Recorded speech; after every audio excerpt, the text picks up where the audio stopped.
Oh, and Cunningham is down. My goodness. Pissed off. Not only are we getting assaulted, but they're smiling about it. They told you guys this girl was a dirty player, and that's all she did today was show how dirty she is. One photograph has ignited a firestorm that could destroy everything the WNBA has built, while Sophie Cunningham writhed in agony on the court, clutching what many feared was a career-ending injury. Cameras captured something that has fans calling for blood. Bria Hartley wasn't just standing there. She was smiling, grinning from ear to ear, like she'd just won the lottery, instead of potentially ending another player's season. And that's just the beginning of this twisted story that's tearing apart professional women's basketball from the inside out. The collision happened so fast that most fans missed the true horror of what transpired during that second quarter of Sunday's game between the Indiana Fever and Connecticut Sun. Sophie Cunningham, the Fever's sharpshooting guard, who had become one of the league's most beloved players, was driving toward the basket when Bria Hartley came flying in from the side. But this wasn't your typical basketball contact. Frame-by-frame analysis reveals something far more sinister. Hartley didn't just collide with Cunningham. She launched herself directly into her knee with the precision of a heat-seeking missile. The impact sent Cunningham crashing to the hardwood, her leg bending in ways that made even hardened sports fans look away. A horrible photo of Sophie Cunningham's leg injury is going viral on social media, showing the exact moment her knee buckled under the force. What happened next would shock everyone watching, but the real bombshell was still brewing behind the scenes. While medical staff rushed to help the injured star, something unprecedented was unfolding in the basketball world. The Fever's Sophie Cunningham will undergo an MRI on Monday after suffering a knee injury in Sunday's game, but the uncertainty surrounding her condition has created a powder keg of emotions. Fans immediately began analyzing every angle of the play, with many concluding that Hartley's contact was not only intentional, but part of a larger pattern they'd been documenting all season. The injury occurred during what should have been a routine basketball play, but the aftermath revealed deep-seated tensions that have been simmering beneath the surface of the WNBA for months. The timing couldn't have been worse for the league, as this incident comes at the height of their most successful season in decades. What medical experts discovered about the nature of Cunningham's injury would add fuel to an already explosive situation. This picture is going viral with Bria Hartley with the sinister grin, right? This malevolent look.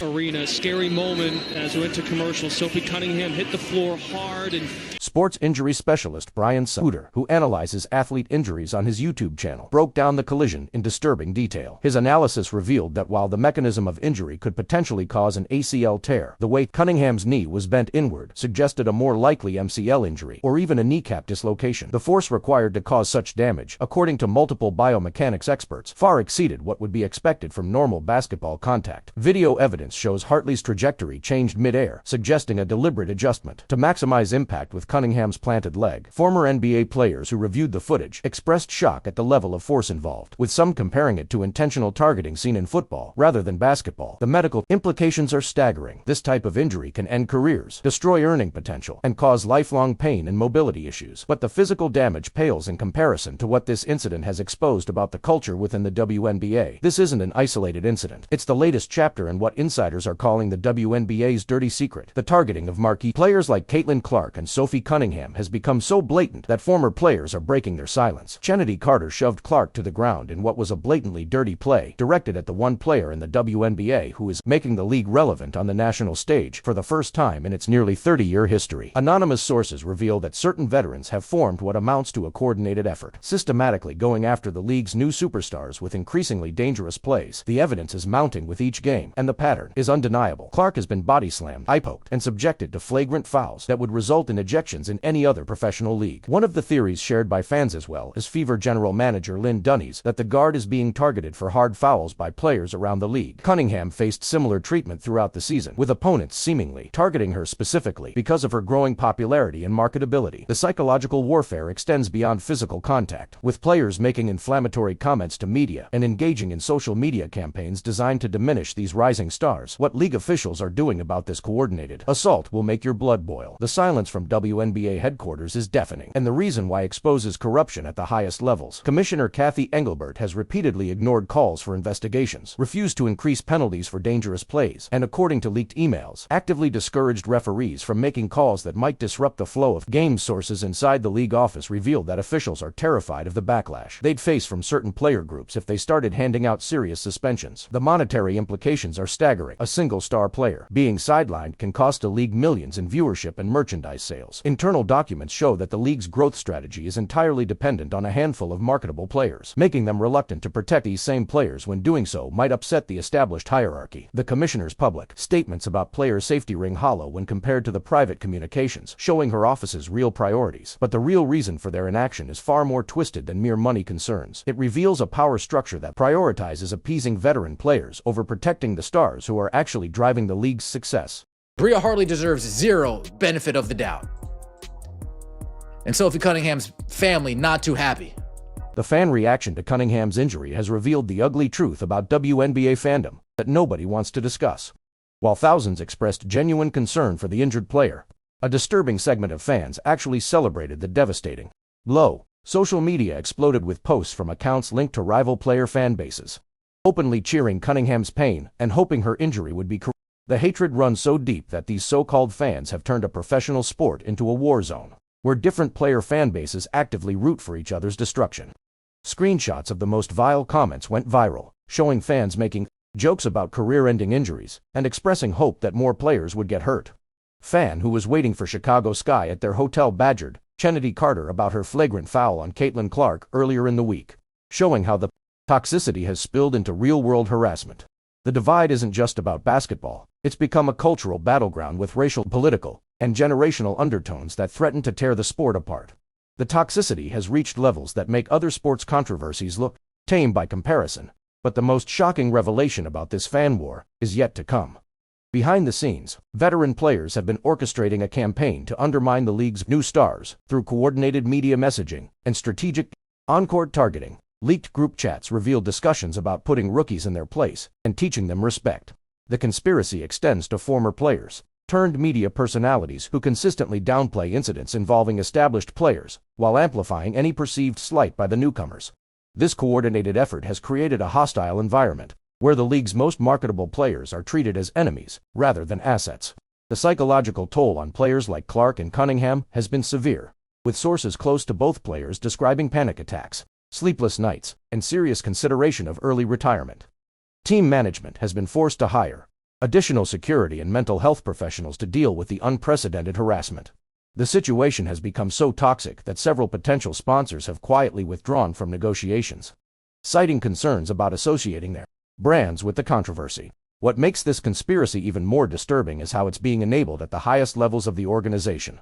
Everything the WNBA has worked for over the past year is now hanging by a thread, and league executives are panicking behind closed doors. The unprecedented growth in viewership, merchandise sales, and mainstream media attention all hinged on the star power of players like Clark and Cunningham. Indiana may have lost yet another guard, with injuries to Caitlin Clark, Sydney Colson, and Ari McDonald decimating the roster. Internal projections show that losing multiple star players to injury could result in viewership drops of over 60%, wiping out years of progress in mere weeks. Major sponsors are already expressing concerns about their investments, with some reportedly including injury clauses in their contracts that would allow them to pull funding if key players can't compete. The ripple effects extend beyond just basketball. Women's sports as a whole could suffer a massive setback if this controversy destroys the WNBA's momentum. Television networks are reconsidering their broadcast commitments, with early discussions about reducing game coverage if ratings continue to plummet. Merchandise sales have already shown significant declines in markets where star players are sidelined. The league's expansion plans, which included adding new franchises and increasing salary caps, are now on indefinite hold. But the league's response to this crisis reveals something even more catastrophic about their priorities and leadership failures. The cover-up extends far deeper than anyone imagined, with evidence suggesting that league officials have actively suppressed injury reports and disciplinary actions to protect certain players from consequences. Internal emails obtained by whistleblowers show commissioner's office staff discussing how to manage the narrative around dangerous plays and coordinate with friendly media outlets to minimize coverage of targeting incidents. The league has reportedly paid for private investigators to monitor social media accounts that document dangerous plays, attempting to identify and silence critics through legal intimidation. Former referees have come forward with allegations that they were instructed to avoid making calls that might embarrass veteran players or create controversy around established stars. The corruption extends to the Players Association, which has allegedly blocked investigations into dangerous play while simultaneously filing grievances against increased security measures for targeted players. Medical staff from multiple teams have reported pressure to downplay injury severity and rush players back to competition before they're fully healed. The systematic nature of this cover-up suggests a level of coordination that goes all the way to the top of the organization. What happens next could determine whether professional women's basketball survives this scandal or becomes another cautionary tale about corruption destroying a sport from within. Cunningham's injury report is expected within days, and if it's as serious as experts fear, the legal implications could be staggering. Her family has already consulted with attorneys about potential lawsuits, not just against Hartley, but against the league itself for failing to protect players. Federal investigators are reportedly reviewing the targeting allegations, with some officials calling for congressional hearings about safety in professional women's sports. Chennedy Carter will not play in the WNBA during the 2025 season. She was blackballed after her nasty cheap shot on Caitlin Clark, showing that there may finally be consequences for the most egregious behavior. The pressure is mounting on Commissioner Engelbert to take decisive action. But sources suggest she's more concerned about protecting certain players from consequences than ensuring player safety.